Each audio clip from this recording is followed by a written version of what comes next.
name is Danielle. My name is Cassidy. We love you, Glama! Oh, I love you too, Glama girls.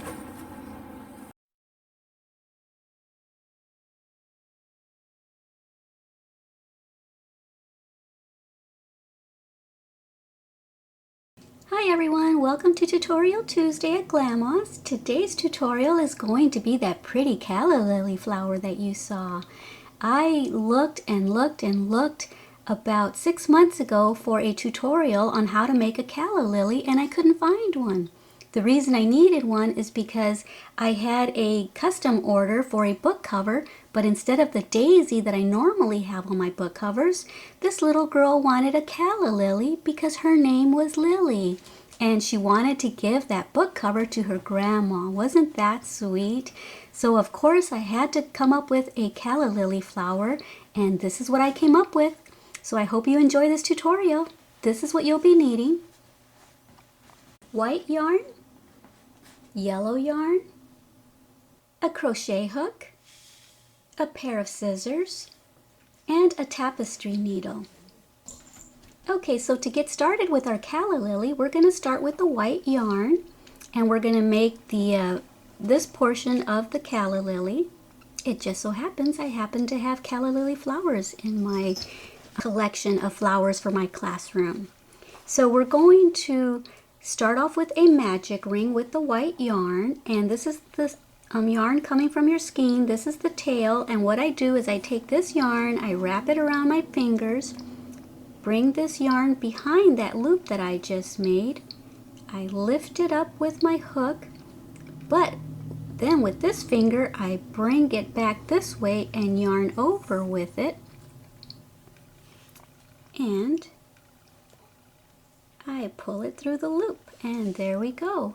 And so now what we're going to do is we're going to have 8 single crochets in here, but I'm going to show you something that is new to me, and I don't know if you notice that when you work in the round and you join that end of the row with the beginning stitch, there's always a little gap right there. Well, I don't like that little gap.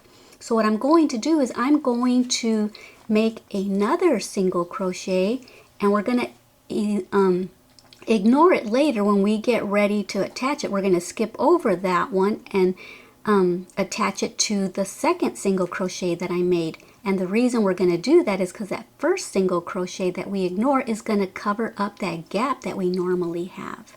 Okay, so let's make 9 single crochets. Here's one, and I'm going to put a marker on that one so that we know that that's the one that we're going to ignore later on.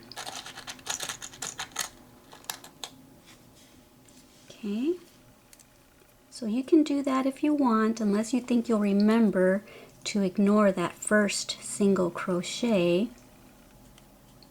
Okay, all right, now let's make our 8 single crochets that we need. 1, 2, 3, 4. Let me close this a little bit. 5 and 6 and 7 and 8. Okay, so we have our 8 and we have our 9. So what I'm going to do is I'm going to close this up a little bit. Close up the magic ring by pulling on that tail. Okay, and like I said, we're going to ignore this one, and we're going to slip stitch and join in the second single crochet that we made. Okay, let me see. Let me get this out of my way. There we go. I'm going to keep the yarn in the front of that single crochet. Okay, so let's join with a slip stitch, and there we go. See, and now normally there would be a little gap there, but now there isn't going to be because of that extra single crochet that we made. And we don't count that as an actual stitch, okay? That's just going to be like our little, I don't know, our stitch that covers the little peekaboo little hole that I don't like. So we actually have 8 stitches, okay? All right, so now let's see what we're going to do next for round 2. Okay, so for round 2, we're going to be using half double crochets. And once again, I'm going to use this chain 2, which is what we need for a half double crochet. I'm going to use that. Normally we count that as a half double crochet. Well, I'm not going to, because when I get ready to join at the end of the row, I'm not going to join here. I'm going to skip it and join into the first half double crochet that I make. So what I'm going to do is I'm going to make 2 half double crochets right back into that spot where I just made that chain. Here's one. And here's my second one. So it appears that we have 3 stitches, but we're not going to count that. That's going to be our little filler, okay, for that gap that I usually don't like. Okay, so now let's go ahead and put 2 half double crochets into each of the remaining stitches, and I'll meet you back here. Okay, so I put two half double crochets into each of the stitches, and here I am at the end, my last stitch. I was going to show you that this right here may appear to be a stitch, but it's not. It's taken up by the chain that's in there. If you look close enough, you can see that the chain is coming out of that little stitch. So don't get confused like I used to when I first started crocheting and think that that's a stitch. I used to wonder, why am I getting more stitches than I started off with? Well, that was why. I used to put another stitch into that, and that's wrong. Okay, so now we're going to join, but remember, we're not going to join at the chain. Normally, I would put that stitch marker to remind me where to join. This time I put the stitch marker at the top of that chain 2 to remind me to ignore it. Okay, so I'm going to tug on this right here a little bit, right there, because normally I don't tug on that, but I want it to appear almost seamless when I get ready to slip stitch into the stitch right after where that stitch marker is. Okay, so there's our slip stitch that we joined with. Now we're going to chain 2. And now we're going to take that stitch marker out from the previous chain 2. Okay, and we're going to put it at the top of this chain 2 to remind us to ignore it when we get ready to join with the slip stitch. Okay, so look at how beautiful that is. Normally that would have been my last stitch, and I would have joined with this. But because I put that extra stitch in there, that chain, and ignored it, it acted as a filler, and there's no hole right there. Yay! And I know that you crocheters that have been doing this for a while know what I'm talking about, that gap that I just usually hate. I used to dislike it so much that I would just crochet in a spiral so to avoid that gap. But now I don't have to crochet in the spiral if I don't want to. Now I just know to make that chain and don't count it as your stitch. Instead, count the next ones as your stitch. Okay, so now we're going to put 2 half double crochets right back into that spot where we just made that chain for a increase. Okay, and now we're going to put another 1, 2 half double crochets into 1. It appears that we have 3 stitches, but we don't because we're ignoring that one. Okay, now let's put 1 half double crochet, and now 2 in the next one. Uh-oh, my hair is in there. Okay, and now let me see. Oh, I said 2, right? So I need to put the second one in there.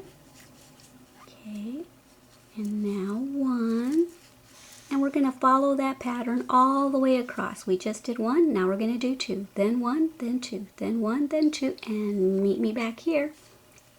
All right, have fun. Okay, so here I am at the end of my row 3. I did the pattern of 2, 1, 2, 1, 2, and here I am at the end, and I'm going to give this a little tug. So it may appear that you have an extra stitch, and how are you not going to end up with more stitches than what you started off with? Well, it's because yes, we have that extra chain, but we're ignoring it when we slip stitch into the one next to it. So we're acting like it's not even there. So we're actually closing it over here and ignoring that chain. So that's really not an extra stitch, just in case that was confusing you a little bit. So once again, there's the stitch marker to ignore that chain and slip stitch into the half double crochet right next to it.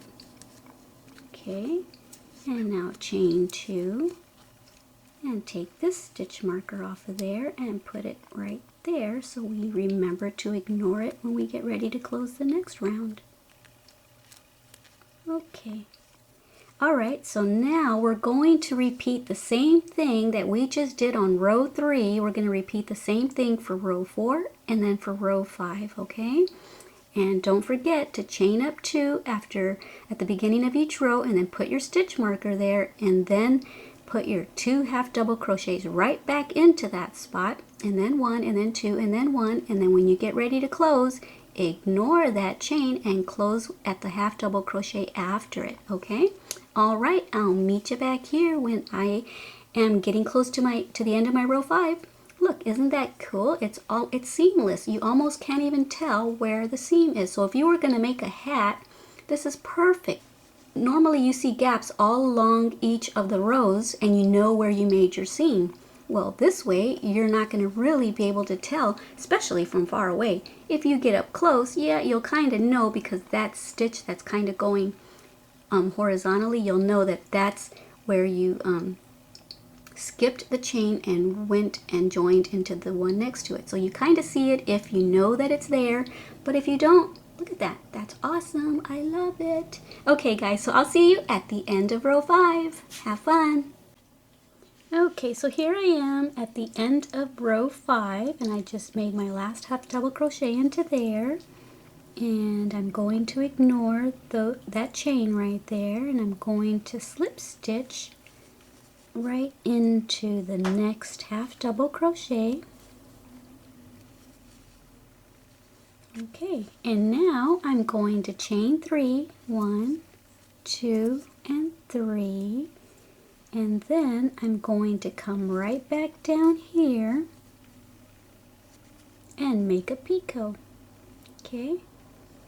So I'm sure most of y'all know how to make a picot, but this is going to give that calla lily. Guess I shouldn't talk and try to crochet at the same time, huh? Come right back down to there and slip stitch through to that loop that's on your hook to form your picot. See? And basically what that is doing is making the point like on the calla lily flower. Okay, and so now go ahead and just slip stitch into the stitch next to it. Okay, and chain 1, and you can leave a little tail and cut it. And that's pretty much it. And when we go like this, it's gonna look like a pretty calla lily flower. Yay! Okay, so let's go ahead and cut this right here. Okay,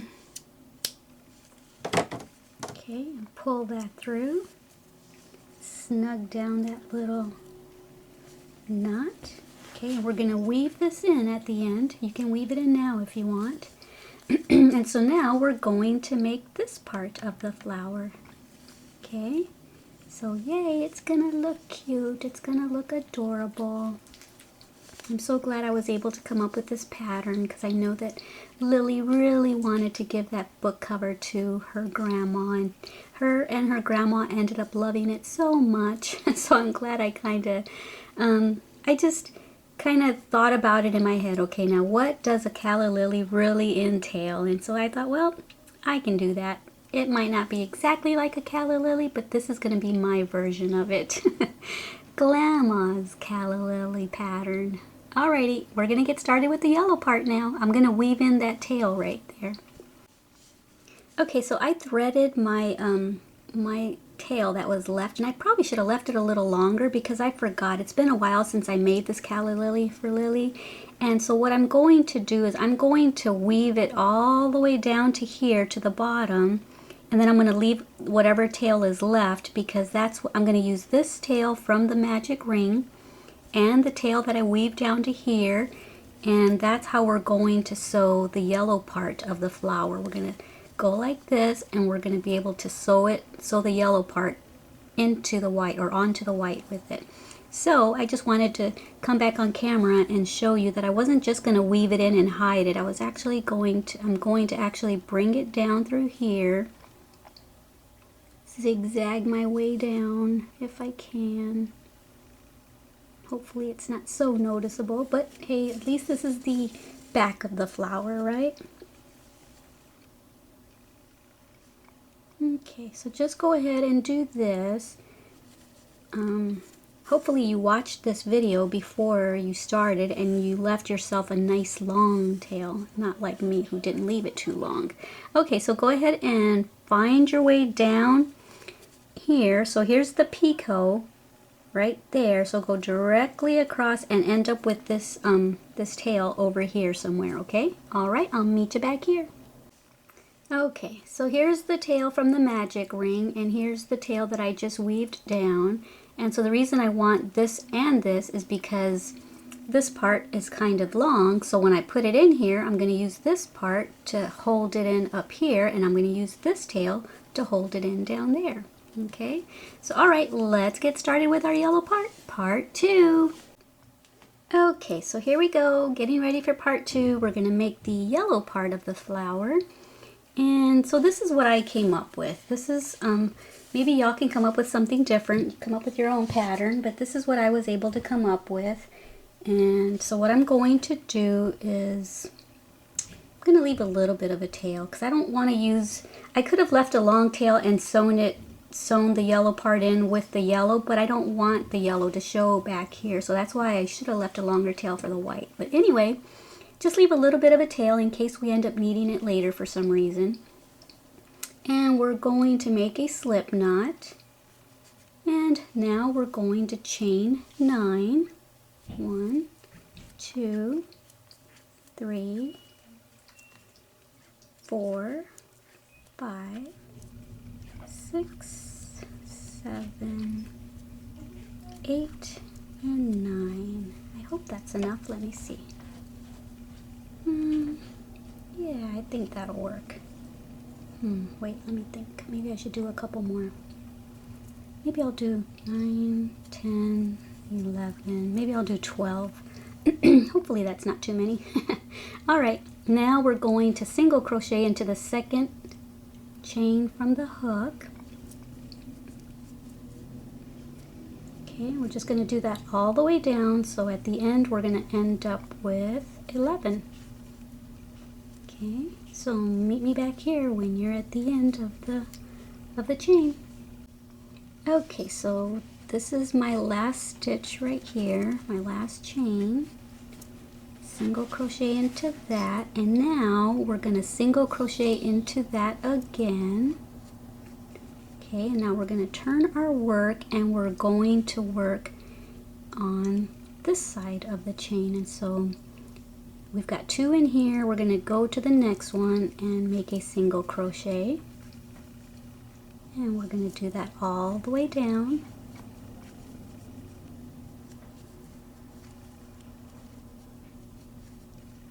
Hope I'm in the shot.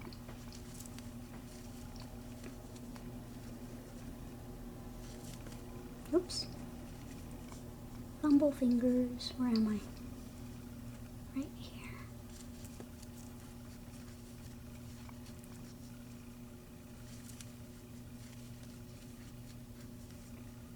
Okay, and see how it's curling up? I actually want it to do that. There's a reason for it. Okay, now I'm trying to decide if I want to put a second one in there. Let me see. No, I don't think so, because then I don't think it'll curl up on that end. Okay, so let's So we're at the last one on this side of the row. Now I'm going to slip stitch into the very first one that we made when we first, you know, the one that we did the second chain from the hook. I'm going to go right back into there and slip stitch it. Okay, and then I'm going to chain one.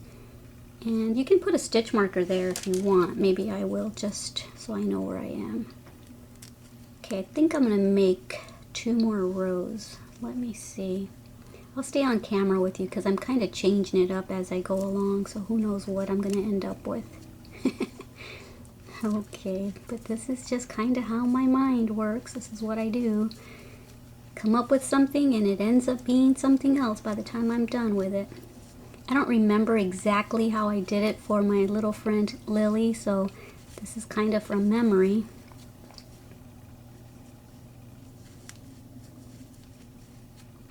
Okay. And here's this one. Can't tell. Do I want to put a second? Okay, hold on. Yeah, I'll go into here. Where's the stitch? Go into here. Do I want to put a second one? No, I think I want to close it up and just go right back into this one now. So don't really listen to me, just watch what I'm doing. Watch my hands instead, because I'm talking to myself as I'm going along. Okay, come on, get in there. You can do it. There we go. Okay, so yeah, it's kind of doing what I want it to do.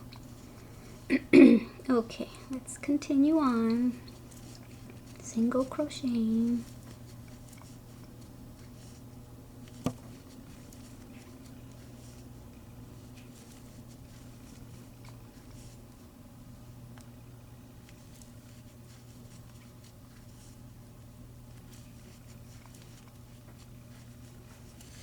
Grab some more yarn.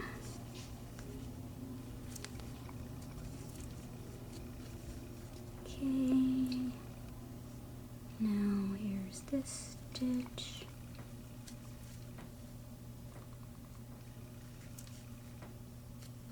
And I'm going to slip stitch into that one. Okay. Let me see. Yep, I think I'm going to make 1 more row.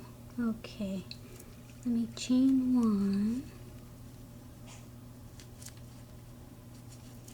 Okay, so just continue this way till you get back to the end over here. Okay, and then I'll show you what to do. Just make 1 single crochet all the way till you get back to the end. Okay, so I'm back at the end and it kind of looks like a little canoe. I just slip stitched right there, and now I'm going to chain 1, and I'm going to leave myself, I probably could use this tail, but I don't think I left it long enough, so I guess I did need a long tail after all with the yellow. So leave yourself a little bit of a tail about like this, and then go ahead and snip it right there.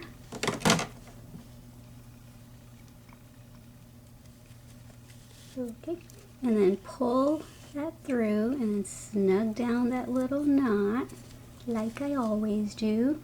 And now, since we left that tail, let me see, do I want to use this side? This is actually the right side, so I think I will use this side. Let me see. Do I like it like that, or do I like it like that? I actually think I like the wrong side better. So what I think I'm going to do is I'm going to pull this tail that we initially started with. I'm going to pull it inside. And I'm just going to nip it a little shorter. Okay, and then I'm just going to tuck that in and hide it. And now go ahead and get your tapestry needle and thread this through it, and I'll meet you back here when I get my needle.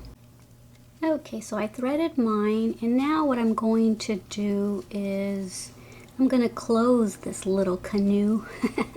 Looks like a canoe, huh? Okay, so just make whip stitches to close it. Whoopsie. Okay. So just do that, and then meet me back here. I don't want to make the video too long, so meet me back here when you get to the end. Okay, so here I am at the end, and I'm going to make one more little stitch. And then I'm going to end it right here, snug that down, and I think I might do that again.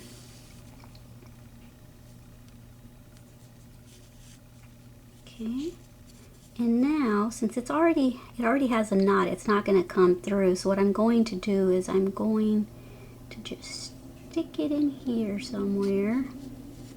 Okay, and come out the other end. Give it a little tug. See, I know it's pulling it too tight, but you'll see why. I'm going to give it a little tug.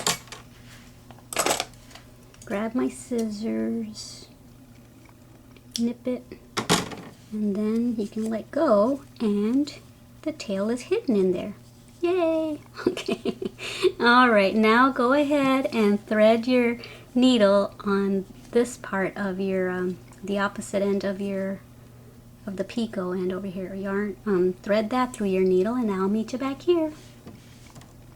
Okay, so I've got this part threaded. Hopefully you left your tail longer than I did.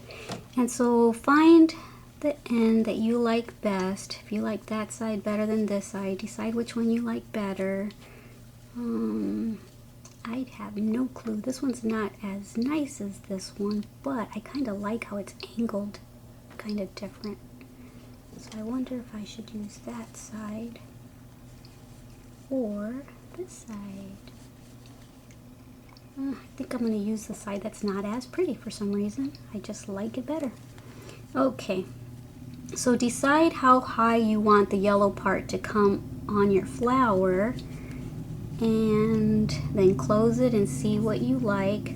See, with the one that I made for my friend Lily, I didn't use worsted weight yarn. It came out a little cuter when I made hers, and at the picture at the beginning of the video, you'll see that that one was made with thread, and it came out a little cuter. So maybe I shouldn't have made 3 rows. I probably should have just made 2. Made this a little smaller. So maybe if you watch this all the way through, maybe you can make yours a little thinner if you don't like this too much.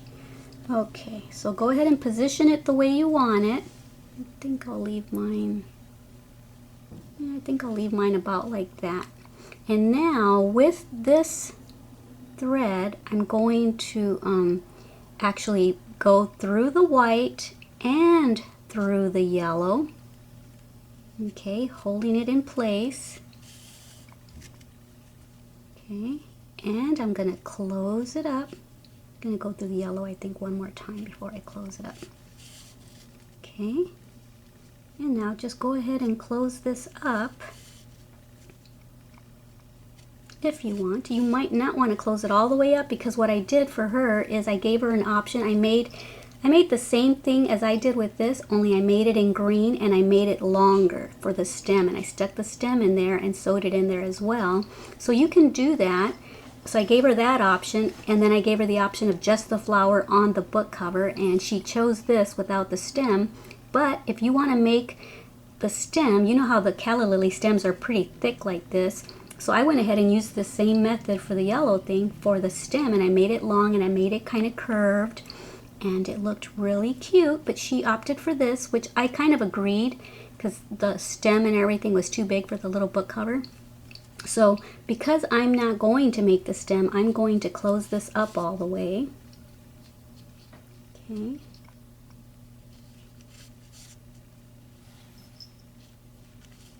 And now I'm going to go like that. And I'm going to go like that again. Forming a little knot. Now I'm going to stick it through here so I can hide it. Okay. And now grab your scissors. Just trim it in there. And it'll disappear. Yay! Okay. Now you can leave it like that, but I didn't like the fact that it was going to be going like that. So that's why I asked you to leave this thread here, because now I'm going to kind of sew this part of the yellow closed, okay? And you can even if you don't like if you don't like the calla lily this open, you can even sew this even more closed and make the calla lily a little less open, a little more like it hasn't bloomed quite as much yet. Okay, I probably should have gone up a little bit. So anyway, go ahead and thread this part of your magic ring tail and meet me back here. Okay, so I've got mine threaded, and now I need to figure out how I want this. I gotta put it just so, because once I sew it, it's sewn. Okay, I think I'll put it there. And I think, see, I'm just going through here. I'm going from the back in through the inside, going through the yellow, go a little bit lower. Yeah, going through the yellow, and I'm going back to the outside of the white. Okay, and you can just do that a couple times.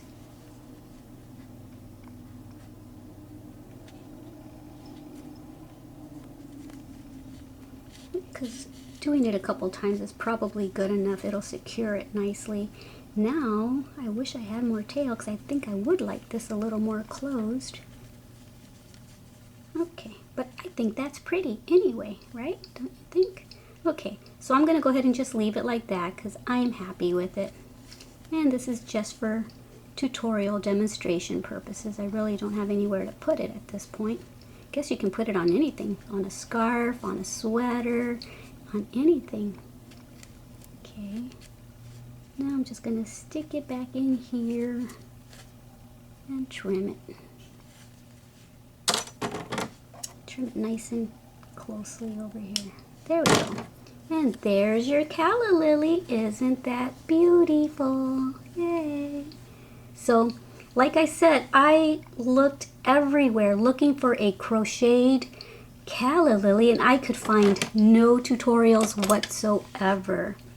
So I came up with my own, and this is what I came up with. If you come up with something different, then I would love to see what you come up with.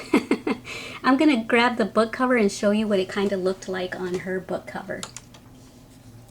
Okay, so these are the book covers that I normally make, and she saw one. She saw my daughter's. She goes to the same Kingdom Hall as we do, and when I had my Debbie Maycumber book party, I made these for everyone to go home with, and she saw it on my daughter's Bible.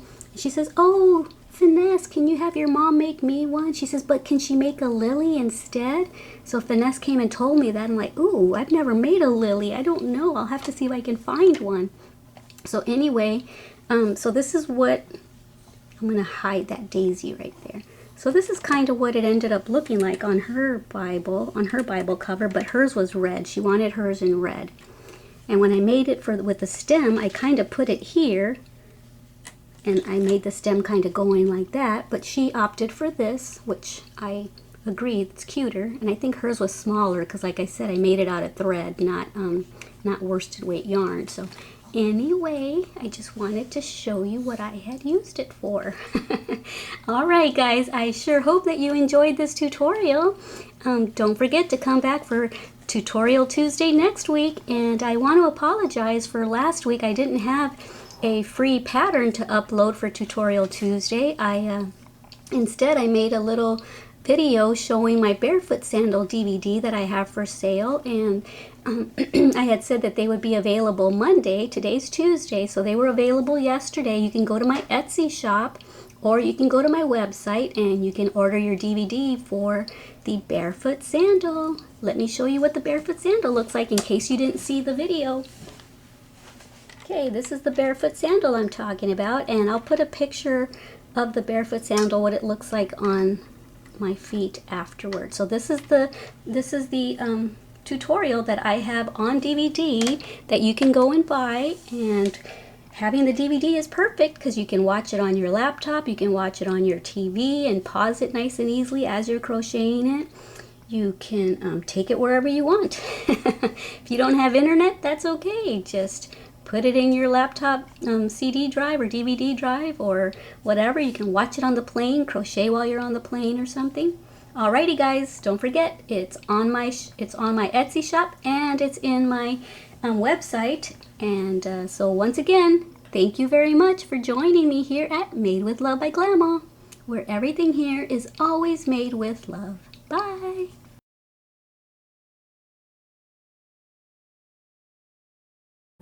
Thank you for watching our Glama's channel.